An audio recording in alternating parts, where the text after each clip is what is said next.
Dearly beloved, as we gather here today to witness the passing of Peter Parker, a young man so greatly loved by so many, let us also celebrate the vibrancy of his life. Peter himself would have been the first to tell us there were more than enough tears shed during his few brief years on this planet. Instead, he would have asked us to put aside our grief, as he himself was asked to do so many times. He would have urged us to smile in the face of this adversity. Perhaps he would have gently reminded us that he's now with his parents, his wife and child, his beloved Uncle Ben. I'm sorry for your loss, madam. Your nephew was like a son to me. So let us bid Peter a fond farewell as he transcends to a better place, the life everlasting beyond this mortal plane. In this harsh clay, hey! Rest our Can anyone hear me out there? Aunt as May? the spirit passes Randy! It's me, Peter! Did you hear me? Ashes to ashes. You gotta listen to me! Don't leave me here! Please! Get me out of here! I'm not dead! I'm not dead. Please. Let me out. Let me out. Let me out. I'm sorry, Peter. This is the only way. There. Be still, boy. It's just the noise of the storm that troubles you. I promise you, it will all be over soon. You mustn't fight the drug, my boy. Accept it. The hallucinogen in your system contains traces of my own Goblin formula, enough to open your eyes to its potential. Aunt May, is that you? Listen to the sound of my voice, Peter. Accept the change going on inside you. It hurts. I know, but that's a necessary part of the process. You have to go into the darkness, son. It's the only way you'll ever see the light. Listen to me, Peter. I'm going to tell you about something my father, Norman Osborn I, taught me a long time ago in this very house. I can still hear his voice as if it were yesterday. Come on, boy, don't delay. A little darkness never hurt anybody. I can remember him saying that as he dragged me towards the glowering old edifice, the storm raging around us. I remember the rain splattering on the stone pathway, and the smell of ozone in the air, and that great, gaping mouth of the front door rushing up to envelop me. I remember screaming with fear. Through tear-filled eyes, I pleaded with him. You'll thank me for this one day, I promise you. It was all I could do to lay motionless on the carpet at the foot of the stairs. Outside, the storm raged on. I could hear the rain beating against the old windows. There was a cold, ghostly calm in the air, as if the spirits of all the people who died in that house, and I was sure there were many, standing around me, whispering. When the lightning struck, the house would become brightly illuminated. In the echoes of the rumbling thunder, I fancied I could hear the unearthly chattering of a green, goblin-like creature. Perhaps it was the blood rushing in my ears, but I became convinced I could hear the dreadful thing cackling, waiting for its chance to feast on my bones. Every time the lightning struck, I expected the goblin would be standing there over me, ready to pounce.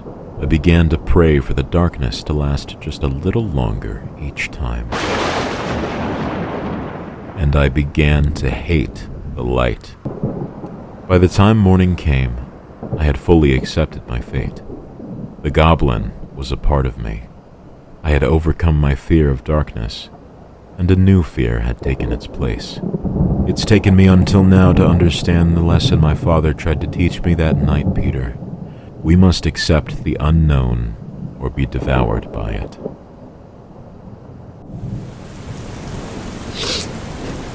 Goodbye, my darling boy. Rest well. Aunt May, don't go. I'm not supposed to be here. Hello? Is someone there?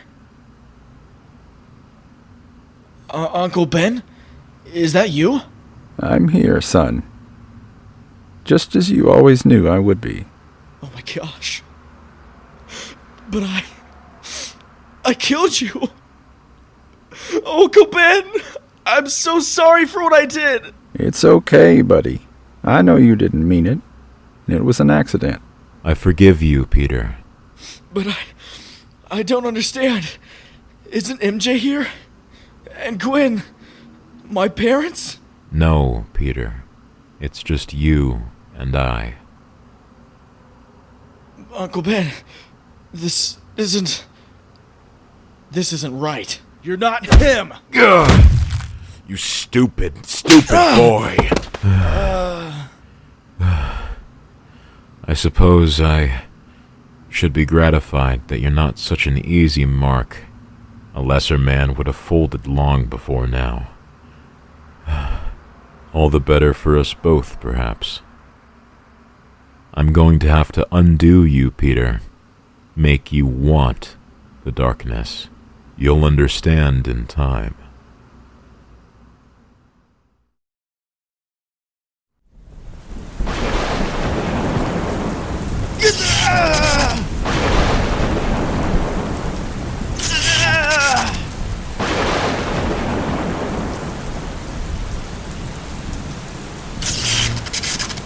Now, let's try this again, boy. The light will only hurt you, and so you must choose the darkness. Sorry, Norman. I'm not thirsty. You haven't drunk a drop of water in 2 days. Your throat is dry. Your strength is gone. It's so inviting. Take a drink, my boy. You know you want to. But remember, the glass under the light will hurt you. Choose the glass hidden in darkness. Its contents will satisfy more than your thirst. Why don't you go to hell? You're not even trying. Why won't you? No, I see what you're doing. You're trying to bait me, aren't you? I should have expected you would, but it won't work. Sooner or later, you're going to choose the darkness. Never. Never is a very long time. Yeah, that's right, Mrs. Parker. He said he was off on assignment in Minnesota. I don't know, it's something for the Bugle. Oh, I'm sure he's fine. Yeah, probably taking snapshots of pigeons or something. Of pigeons? Oh, Randy, you are a comedian. I suppose Peter's told you what a nervous old Nelly I am. No, it's fine, Mrs. Parker. Yeah, I understand. Yeah. I'll get him to call you as soon as he gets back. You're a bad liar, Robertson. Come on, dude. Where are you? It's okay, Pete. You're stronger than he is. He'll lose patience first. Darkness is your friend. The light will hurt you. Gotta keep going. Why are you doing this to me? Norman!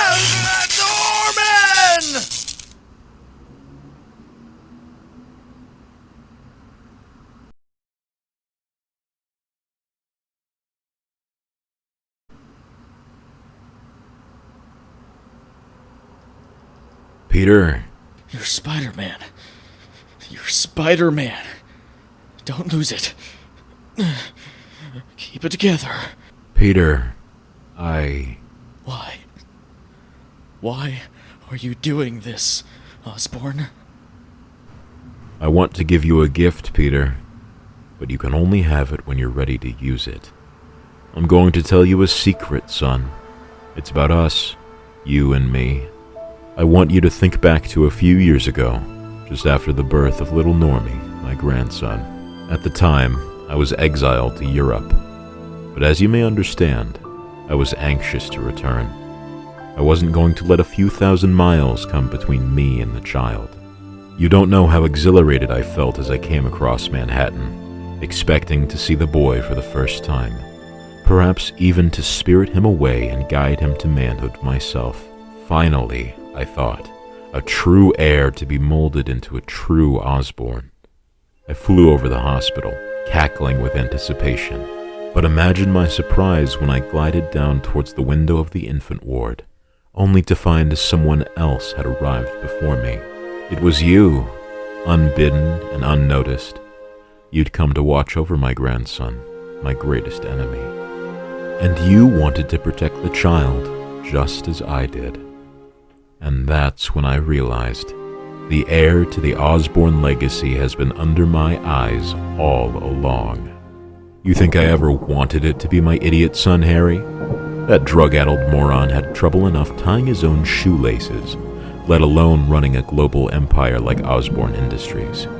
No, I realized you were the perfect candidate for the job. And immediately, I was struck with a rather wonderful idea. I decided I was going to bring you into the fold. I was going to make you understand what I understood, whatever the cost, and however long it took. That's why I've brought you here, my boy, so that a strong and resolute man will carry on the Osborn tradition. You're going to protect my name and see my investments to their fruition. But it has to be your choice, Peter. You're going to have to walk my path if you're going to be my son.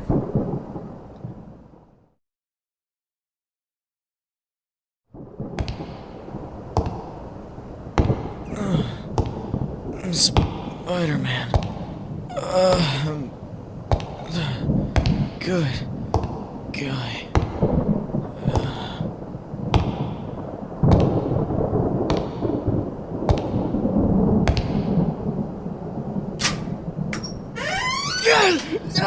Turn it off! Turn it off! The lights! Turn off the lights! Of course. How careless of me to leave it on. Here, you may have darkness, if that is your wish. I can see you finally made the right choice. Now, I want you to take my hand. That's right, I won't hurt you. Trust me, boy, you have nothing to fear in the darkness. That's right, just come with me. I have a gift for you. You see this, Spider-Man? In this vial is the entire world. You think no one can possibly understand how it hurts, but I do. You never had a father, did you? And you lost your only child. There's an emptiness inside you, just waiting to be filled. That's it. Drink the formula, Spider-Man, and join me, and you shall have both these things you so richly deserve. You know, Peter, you've always been such a good boy. Never. I offer you everything, the world wrapped up in a shiny wrapper, and you have the temerity to throw it back in my face? Do you know what you've done? I don't want your world, you lunatic. Your grandson doesn't either. And I'm gonna make sure you never force it upon him. You hear me? Fool! How could I have been so wrong? How could I have imagined you, of all people, were worthy to carry on the Osborn name? I should have known you weren't cut out of the right cloth, Spider-Man. You don't have what it takes. I've been a blind fool. If you were any kind of man, you would have protected those who were near and dear to you. Your uncle. Your wife. That pretty little blonde girl you were once so enamored of. Damn you! Oh, what's this? A sign of life from the spider? Well, let's see what you do with this! You never have to, Goblin. You won't get to know me. Not as long as I draw breath. As you wish. Sayonara, gonna fly! What? Get off me, you idiot! No! You're too heavy. The glider can support us both!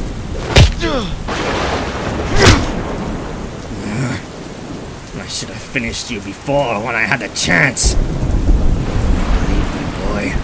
I've had so many. And I only let you live because I had a foolish notion you were worth something to me. I promise you, I'll never make that mistake again. Uh-huh. Nice speech, Goblin. You get that out of a magazine?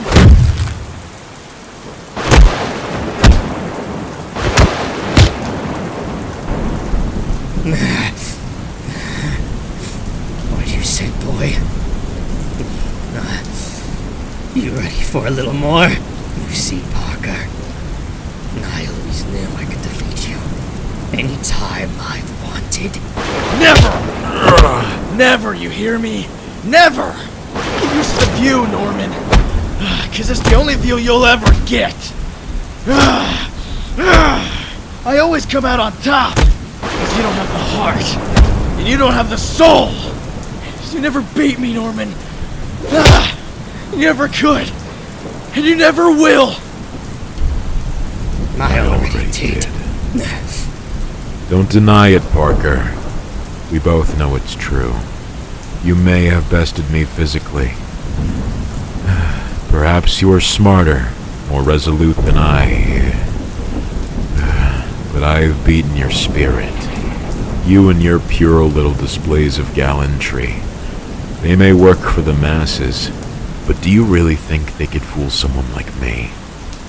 There was just a moment when you looked at the darkness and you blinked. You hesitated. And now you'll never be able to maintain that altruistic facade of yours. It's going to crumble. The line's begun to blur, hasn't it? Just for a moment, you reached towards the darkness. You showed your true self. I commend you for holding out this long.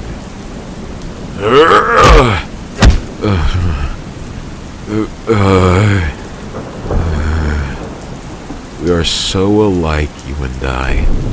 We're cop and killer.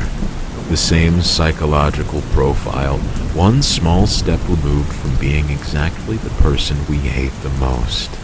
Oh, you think you're so high and Mighty. But we're both just a couple of borderline personalities dressed in ridiculous costumes, acting out our power fantasies. The difference between us is that I've always been willing to admit it, but now I've made you look at your reflection. Then you don't like what you see in the shadows. One of these days, one of us is going to inevitably kill the other. It's coming, Parker. Sooner than you think. And when it does, they're going to have to choose. Do you really know which way you're going to go?